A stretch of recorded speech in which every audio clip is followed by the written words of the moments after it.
Hello dear student, आज हम पढ़ेंगे क्रॉस मल्टीप्लिकेशन मेथड। बच्चों, नई मेथड है। हमने सब्स्टिट्यूशन मेथड पढ़ी, हमने एलिमिनेशन मेथड पढ़ी। आज हम पढ़ने जा रहे हैं cross multiplication method and exercise 3.5। मैं उसी एक्सरसाइज के अंदर आपको क्रॉस मल्टीप्लिकेशन मेथड समझाऊंगा। बच्चों, मेरे इस YouTube चैनल को लाइक कीजिए, शेयर कीजिए एंड सब्सक्राइब कीजिए और अधिक से अधिक लोगों तक इस वीडियो को पहुंचाइए ताकि सारे बच्चे इससे अपना फायदा ले सकें।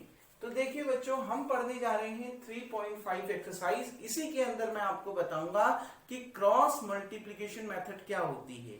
तो उस पहले क्वेश्चन की ओर बढ़ते हैं बच्चों। पहला क्वेश्चन ये बोल रहा है कि दिए गए पेयर ऑफ लीनियर इक्वेशन से आप ये बताइए, मतलब from the given pair of linear equation find which have unique solution, no solution and infinite solution। दिए गए पेयर ऑफ लीनियर इक्वेशन को ऑब्जर्व करते हुए आपने ये बताना है कि किसका केवल एक सॉल्यूशन है, किसके इनफाइनाइट सॉल्यूशन है और किसका कोई भी सॉल्यूशन नहीं है। और फिर आपसे ये कह रहा है कि जिसका केवल एक ही सॉल्यूशन है, जिस पेयर ऑफ लीनियर इक्वेशन का केवल एक ही सॉल्यूशन है, उसका सॉल्यूशन क्रॉस मल्टीप्लिकेशन मेथड से फाइंड करिए। जिसका यूनिक सॉल्यूशन आएगा उसको क्रॉस मल्टीप्लिकेशन मेथड से आप क्या करिए, फाइंड करिए। तो बच्चों, क्वेश्चन की ओर बढ़ते हैं। पहला पार्ट देखिए, मैंने आपको बताया था कि unique solution, clear, no solution और इनफाइनाइट सॉल्यूशन, तीनों के लिए मैंने कंडीशन बताई थी। मैंने कहा था आपको कि जब a1 upon a2 does not equals to b1 upon b2 होगा, यही मेन प्रॉपर्टी है। Does not equals to c1 upon c2 भी चल जाएगा। अगर ये कंडीशन होगी तो क्या होगा, यूनिक सॉल्यूशन होगा। क्लियर। उसके बाद मैंने बताया था यदि a1 upon a2 equals to b1 upon b2 does not equals to c1 upon c2 होगा, ये कंडीशन आई थी यूनिक सॉल्यूशन में। क्लियर बच्चों। और ये जब मैंने कहा था कि दो लाइन इसमें क्या होती हैं, पैरेलल होती हैं, पैरेलल होंगी तो क्या होगा, नो सॉल्यूशन आएगा। क्लियर बच्चों। और तीसरा मैंने बताया था यदि a1 upon a2 equals to b1 upon b2 equals to c1 upon c2 हो तो इनफाइनाइट सॉल्यूशन आएंगे, मेनी सॉल्यूशन आपके निकल के आएंगे। तो आपने यही चेक करना है, जिसमें ये दो कंडीशन होगी उसको तो कोई सॉल्व नहीं करना, उसको छोड़ देंगे। जिसमें ये वाली कंडीशन होगी यूनिक सॉल्यूशन वाली, उसको आगे जाके क्रॉस मल्टीप्लिकेशन मेथड से सॉल्व करेंगे। क्लियर बच्चों। अब बढ़ते हैं question number 3, exercise 3.5, question number 1 part first की ओर। देखिए बच्चों, पहले a1 a2 देख लें। a1 कितना, पहली इक्वेशन से a1 b1 और c1 निकलता है। क्लियर बच्चों, क्योंकि इक्वेशन क्या होती है, a1x plus b1y plus c1 equals to 0। तो देखिए a1 कितना आया बच्चों, x का कोएफिशिएंट कितना है 1, b1 कितना आया, y का कोएफिशिएंट कितना है -3, c1 कितना आया, बिल्कुल कांस्टेंट कितना है -3, a2 कितना आया बच्चों, a2 कितना है, x का कोएफिशिएंट 3, b2 कितना है बच्चों, y का कोएफिशिएंट कितना है -9 और C2 कांस्टेंट कितना है बच्चों -2। नाउ अब निकालते हैं A1 upon A2। A1 upon A2 कितना आ गया 1/3। उसके बाद निकालते हैं B1 अपॉन B2। B1 कितना है -3 अपॉन कितना -9, माइनस से माइनस कैंसिल, कितना आ गया 3/9, 3 1 जा 3, 3 3 जा 9, कितना आ गया आपके पास 1/3। क्लियर। उसके बाद हम निकालते हैं C1 अपॉन C2। C1 कितना दे रखा है -3, C2 कितना दे रखा है -2, कैंसिल हो गए माइनस से माइनस, कितना आ गया 3/2। दैट इंप्लाइज दैट बच्चों, देखिए क्या आ रहा है, A1 upon A2 B1 upon B2, ये भी 1/3, ये भी 1/3, मतलब क्या आ रहा है A1 upon A2 equals to B1 upon B2 does not equals to C1 upon C2। A1 upon A2 और B1 अपॉन B2 तो बराबर हैं, लेकिन ये C1 अपॉन C2 के बराबर नहीं है। क्लियर बच्चों। इसका मतलब ये कंडीशन किसकी होती है, ये कंडीशन होती है given pair of linear equation are parallel, मतलब जो दो लाइंस होंगी, जो ये लीनियर इक्वेशन से लाइन बनती है, गिवन लाइंस आर पैरेलल, इसका मतलब है इसका कोई भी सॉल्यूशन नहीं होगा। क्लियर बच्चों, सब समझाया था बहुत डिटेल में मैंने। क्लियर, तो देखो क्या आ गया, it's mean given lines are parallel, इसका मतलब है दी गई लाइंस क्या है, पैरेलल है। ठीक, they have, that is they have no solution, इसका मतलब है इसका कोई भी सॉल्यूशन नहीं होगा। क्लियर बच्चों, तो जब इसका सॉल्यूशन ही नहीं है तो हम इसको आगे सॉल्व नहीं कर पाएंगे, ठीक है, और आगे सॉल्व करेंगे भी नहीं। क्लियर हो गया ना बच्चों, आ गई ना बात समझ में। a1 upon a2 equals to b1 upon b2 does not equals to c1 upon c2 वाली कंडीशन है, इसका मतलब है given lines are parallel, they have no solution. Hope so पहला पार्ट आपको समझ में आ गया होगा। अब इसका सेकंड पार्ट देखते हैं बच्चों। देखिए सेकंड पार्ट को समझते हैं, फिर सेकंड पार्ट को सॉल्व करेंगे। देखिए बच्चों, सबसे पहले बात, क्रॉस मल्टीप्लीकेशन या कोई भी मेथड आप कर रहे हो, सब्स्टिट्यूशन और एलिमिनेशन में तो हमने इक्वल टू के उधर ही रहने दिया कांस्टेंट को आरएचएस में, लेकिन क्रॉस मल्टीप्लीकेशन मेथड आप अगर कर रहे हो तो आरएचएस में हमेशा क्या रहना चाहिए, जीरो रहना चाहिए।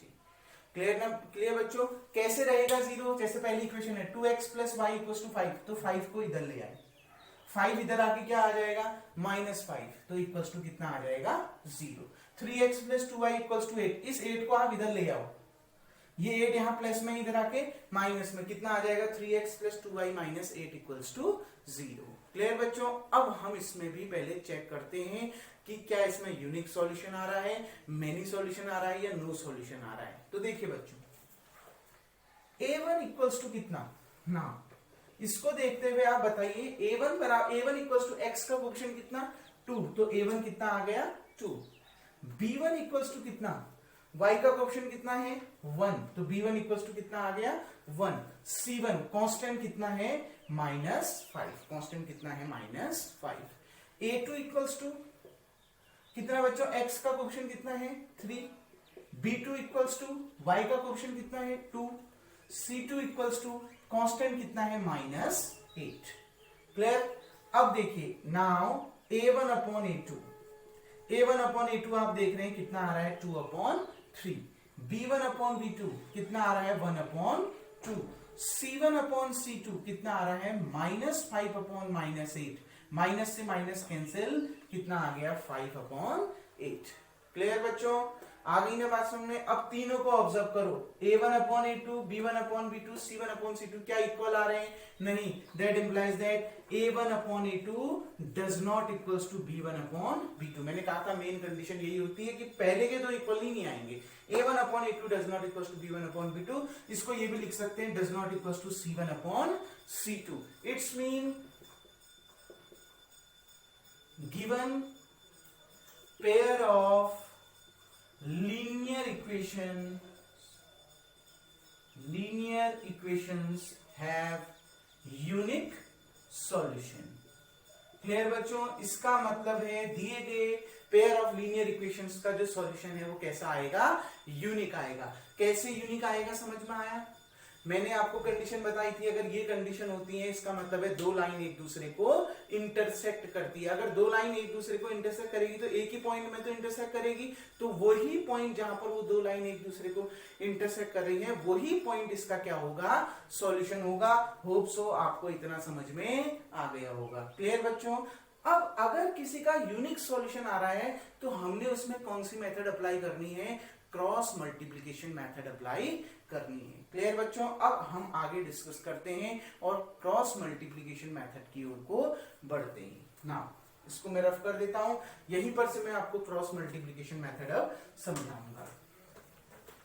अब हम इसका सॉल्यूशन किस मेथड से निकालेंगे, cross multiplication method. Now by cross multiplication method, देखो बच्चों, क्रॉस मल्टीप्लिकेशन मेथड कोई आपने फॉर्मूला याद नहीं करना। क्लियर, कोई आपने ऐसी चीज कॉम्प्लिकेटेड नहीं बनाना है किसी भी चीज को, बहुत आसान है क्रॉस मल्टीप्लिकेशन मेथड। देखिए बच्चों, क्रॉस मल्टीप्लिकेशन मेथड निकालने के लिए पहले आपने यहां से कितनी क्या क्या वैल्यूज निकालनी है, x और y निकालनी। तो जब भी क्रॉस मल्टीप्लीकेशन मेथड का यूज करोगे, एक जगह x उतार लेना, एक जगह y उतार लेना और एक जगह 1 उतार लेना। x वेरिएबल x हो गया, y वेरिएबल हो गया, 1 क्या हो गया, कांस्टेंट हो गया, जो तीसरा टर्म यहाँ पर कांस्टेंट दे रखा है। क्लियर बच्चों? तो देखिए, और इनके बीच में कौन सा साइन आ जाएगा, इक्वल टू का साइन आ जाएगा। इनके बीच में, हर किसी के बीच में क्या साइन आ जाएगा, इक्वल टू का, और हर किसी के अपॉन में ये एक लाइन खींच देना, मतलब अपॉन में हम कुछ चीज लिखेंगे यहाँ पर। क्लियर बच्चों? याद रखना, क्रॉस मल्टीप्लिकेशन मेथड यूज कर रहे हो तो x, y और 1 ये चीज आ जाएगी, और तीनों के बीच कौन सा साइन आ जाएगा, इक्वल टू का साइन आ जाएगा। अब इसको कैसे सॉल्व करना है, देखो कोई अलग से नहीं, जैसे जैसे आप आगे बढ़ते जाओगे आप इसको बहुत इजीली सॉल्व करते जाओगे। देखिए बच्चों, पहले आप एक काम करो, सबको अलग अलग उतार लो, मतलब x, y और 1, जैसे मैं यहां हूं रफली उतार रहा हूं। हालांकि जब आप क्वेश्चन को आगे बढ़ाते जाओगे तो आपको रफली उतारने की जरूरत नहीं पड़ेगी, फिर भी मैं रफली उतार दे रहा हूं। पहले देखो, x का कोएफिशिएंट कितना है, 2, और नीचे वाली इक्वेशन में x का कोएफिशिएंट कितना है, 3, वो उतार लीजिए। क्लियर? y का कोएफिशिएंट कितना है, ऊपर 1, नीचे y का कोएफिशिएंट कितना है, 2, वो भी उतार लीजिए। y के नीचे y के कोएफिशिएंट, x के नीचे x के कोएफिशिएंट और 1 के नीचे 1 के कोएफिशिएंट, यहां नहीं, रफ में। क्लियर बच्चों? अब 1 के नीचे देखो, कांस्टेंट के नीचे कांस्टेंट उतार लीजिए। ऊपर कांस्टेंट कितना है, -5, नीचे कांस्टेंट कितना है, -8। साइन सहित उतरेंगे, साइन भी उतारोगे। क्लियर बच्चों? साइन जैसे हैं वैसे ही साइन उतारोगे। अब आपने किसकी वैल्यू निकालनी है, x के नीचे कुछ लिखना है, ये x upon y upon 1 upon x upon में क्या आएगा, x के नीचे क्या लिखा जाएगा। देखो, जब आप x की वैल्यू क्रॉस मल्टीप्लिकेशन से निकालोगे तो x को छुपा देना बच्चों। क्लियर? ये x को छुपा देना, x का काम कुछ नहीं, मतलब x की वैल्यू किससे निकलेगी, y और कांस्टेंट को सॉल्व करके निकलेगी। तो x के लिए x को छुपा दो। क्लियर? अब क्या कर दो, जो बचे हैं दो, क्रॉस मल्टीप्लिकेशन कर दो। -8 इधर मल्टीप्लाई हो गया, -8 इंटू 1, यानी क्या आ जाएगा, 1 इंटू -8। क्लियर बच्चों? जरा मैं इसको बीच में लिख लेता हूं, देखिए यहां पर कर लेते हैं, x upon equals to y upon equals to 1 upon. Clear? ये ध्यान से समझना क्रॉस मल्टीप्लिकेशन मेथड को, बहुत इंपॉर्टेंट मेथड है। देखो, आपने क्या करना है, जब x की वैल्यू निकालनी है तो x को छुपा देना है। क्लियर? बाकियों को सॉल्व करो। -8 इंटू 1, तो यहां पर आ जाएगा -8 इंटू 1। अब इन दोनों के बीच को जब -8 इंटू 1 करोगे, इसको यहां ले जाओगे, किसको, 2 इंटू -5, 2 इंटू -5। इन दोनों के बीच में, इस और इसके बीच में कौन सा साइन आ जाएगा, माइनस का साइन आ जाएगा। क्लियर बच्चों? आ गई ना बात समझ में? देखो क्या किया, -8 into 1, -8 into 1, 2 into -5, 2 into -5, -8 into 1 और 2 इंटू -5 के बीच कौन सा साइन आ जाएगा, माइनस का साइन आ जाएगा। क्लियर? आ गई ना बात समझ में? अब हम बढ़ते हैं आगे, y के अपॉन में क्या आएगा। क्लियर? x समझ में आ गया? जब भी y उतारोगे, y के नीचे कोएफिशिएंट को लिखोगे, y की वैल्यू को सॉल्व करोगे तो पहले कौन सा साइन लगा देना, माइनस का साइन लगा देना। क्लियर? प्लस माइनस प्लस, ध्यान रखना, y को जब सॉल्व करोगे बाहर से कौन सा साइन लगा देना, माइनस, फिर ब्रैकेट लगा के सॉल्व करना। अब y को कैसे सॉल्व करें, जब आप बच्चों y को सॉल्व करोगे, होप सो इतना आपको समझ में आ गया होगा। अब आगे बढ़ते हैं, देखो अब y को सॉल्व करना है, किसको सॉल्व करना है, y को अगर आप सॉल्व करोगे तो y को छुपा दोगे, y वाले टर्म को छुपा दोगे। क्लियर? ये थोड़ी देर में y वाले टर्म को हटा देता हूं। क्लियर? y वाले टर्म को छुपा दोगे, बाकियों को जो बचे हैं उनको सॉल्व कर दीजिए। कितना, -8 इंटू 2, तो यहां पर कितना आ जाएगा, -8 इंटू 2, और ये इधर चला गया, 3 इंटू -5, 3 इंटू -5, और इन दोनों के बीच में कौन सा साइन आ जाएगा, माइनस का साइन आ जाएगा। क्लियर बच्चों? आ गई ना बात समझ में? अब मैं y को फिर से उतार लेता हूं, समझ में आ गया? जब आपने y की वैल्यू निकालनी है तो y को छुपा देना है, बचे हुए दो को सॉल्व कर देना। बस ध्यान रखना, y को जब सॉल्व करोगे पहले बाहर से कौन सा साइन लगा देना, माइनस का साइन लगा देना। क्लियर बच्चों? अब आगे बढ़ते हैं। अब पहले मैं y उतार लेता हूं, यहाँ y कितना था, 1 और कितना, 2। अब हम किसकी वैल्यू निकाल रहे हैं, कांस्टेंट की। जब कांस्टेंट की वैल्यू निकालोगे तो कांस्टेंट को छुपा दोगे, क्लियर, कांस्टेंट को छुपा दोगे, बचे हुए को सॉल्व कर दो, 2 इंटू 2, 3 इंटू 1, और इन दोनों के बीच में कौन सा साइन, माइनस का साइन लग जाएगा। क्लियर बच्चों, आ गई ना बात समझ में। देखो x की वैल्यू जब निकालोगे तो x को छुपा दोगे, बाकी दो को क्रॉस मल्टीप्लाई कर दिया, और दोनों के बीच कौन सा साइन, माइनस का साइन। y की वैल्यू निकालोगे तो पहले माइनस लगा दोगे, फिर ब्रैकेट के अंदर y को छुपा के x और कांस्टेंट को सॉल्व कर दोगे क्रॉस मल्टीप्लिकेशन से, फिर कांस्टेंट की निकालोगे तो कांस्टेंट को छुपा दोगे और x और y को क्रॉस मल्टीप्लिकेशन से सॉल्व कर दोगे। अब ये साइन कैसे याद करना है, पहला प्लस, फिर माइनस, फिर प्लस। आ गई ना बात समझ में बच्चों। तो पहले में प्लस है, दूसरे में देखो किससे मल्टीप्लाई है, माइनस से, फिर तीसरे को प्लस से ही मल्टीप्लाई। क्लियर, ये साइन ध्यान रखना, याद रखना इसको। क्लियर है। अब देखो सॉल्व करो, x अपॉन -8 बन जा -8, माइनस माइनस प्लस, 5 2 जा 10। क्लियर बच्चों, इक्वल्स टू y अपॉन, देखिए बच्चों यहां पर बाहर से माइनस है, -8 2 जा -16, माइनस माइनस प्लस, 5 3 जा 15। क्लियर। अब देखो उधर 1 अपॉन 2 2 जा 4, -3 1 जा 3। अब देखिए बच्चों x अपॉन 10 में से 8 माइनस करो, कितना आ गया 2। y अपॉन, देखो बाहर से माइनस है, माइनस प्लस माइनस हो जाएगा, 16 में से 15 माइनस कर दो, कितना आएगा 1। बड़ी संख्या के आगे कौन सा साइन है, माइनस, इसलिए यहां पर क्या आएगा -1। क्लियर, बाहर से माइनस है उसको ऐसे उतार दिया, 16 में से 15 माइनस करो, कितना आया 1। बड़ी संख्या के आगे कौन सा साइन है, माइनस, इसलिए क्या आया -1, इक्वल्स टू 1 अपॉन 4 में से 3 माइनस करो, कितना आया 1। अब देखिए बच्चों x अपॉन कितना 2, y अपॉन कितना माइनस माइनस प्लस 1 और 1 अपॉन 1। अब ध्यान से सुनो लास्ट में कैसे सॉल्यूशन आएगा। देखो बच्चों ये x अपॉन 2, y अपॉन 1 और 1 अपॉन 1 दोनों तीनों क्या है, इक्वल, मतलब ये इसके इक्वल है, ये इसके इक्वल है। क्लियर बच्चों, इसका मतलब है x अपॉन 2 भी इस कांस्टेंट के इक्वल हो जाएगा और y अपॉन 1 भी इस कांस्टेंट के इक्वल हो जाएगा, क्योंकि तीनों आपस में क्या है, इक्वल है। तो लास्ट में जब वैल्यू निकालोगे तो कैसे निकालोगे, देखो बच्चों, that implies that x upon 2 equals to 1 upon 1। एक बार इस x अपॉन 2 को कांस्टेंट के बराबर रख दोगे और एक बार इस y अपॉन 1 को कांस्टेंट के बराबर रख दोगे। क्लियर बच्चों, देखिए दैट इंप्लाइज दैट 1 अपॉन 1 का मतलब 1 ही है, ये 2 यहां अपॉन में है, इक्वल टू के उधर जाएगा तो किसमें चला जाएगा बच्चों, मल्टीप्लाई में चला जाएगा। तो x इक्वल्स टू कितना आ गया 2, क्योंकि 2 बन जा 2। क्लियर। अब देखिए उसके बाद y अपॉन 1 भी किसके बराबर हो गया, 1 के बराबर हो गया। दैट इंप्लाइज दैट, देखिए ये y के अपॉन में 1 है तो इक्वल टू के उधर जाएगा तो मल्टीप्लाई में 1 बन जा 1, तो y इक्वल्स टू कितना आ गया 1। यही निकालना था, x की वैल्यू कितनी आ गई 2, y की वैल्यू कितनी आ गई 1। क्लियर बच्चों, होप सो आपको ये क्वेश्चन समझ में आ गया होगा। जब भी देखिए आपने कोई बुक की मेथड यूज नहीं करनी, ठीक, आपने कुछ नहीं करना, x y और 1 उतार लेना है, मतलब x variable y variable 1 constant, x के नीचे x के कोएफिशिएंट उतार लो 2 3, y के नीचे y के कोएफिशिएंट उतार लो, 1 के नीचे कांस्टेंट उतार लो। क्लियर। अब जब आप उसको सॉल्व करोगे तो x अपॉन y अपॉन और 1 अपॉन ऐसे करके सॉल्व करोगे। क्लियर। जब x के लिए सॉल्व करोगे तो x को छुपा दोगे, बाकी क्रॉस मल्टीप्लाई। क्लियर।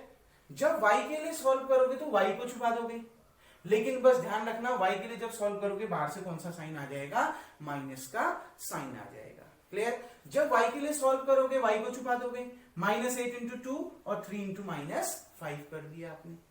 क्लियर। और जब कांस्टेंट के लिए सॉल्व करोगे तो कांस्टेंट को छुपा दोगे, बाकी दो को क्रॉस मल्टीप्लाई कर दोगे। क्लियर। सॉल्व करा वही आंसर आएगा। लास्ट में क्या होगा, एक बार ये x वाला कांस्टेंट के बराबर हो जाएगा, एक बार ये y वाला कांस्टेंट के बराबर हो जाएगा, वहां से x और y की वैल्यू निकल जाएगी। क्लियर बच्चों, यहां पर कंफ्यूज मत होना। एक और क्वेश्चन में इसका अभी अगली वीडियोस में आपको कराऊंगा, ताकि आपको और ज्यादा इसमें इजी आपको और ज्यादा ये क्वेश्चन आपको इजी लगने लगे। तो अगला क्वेश्चन अगले वीडियो में देखते हैं। Thank you.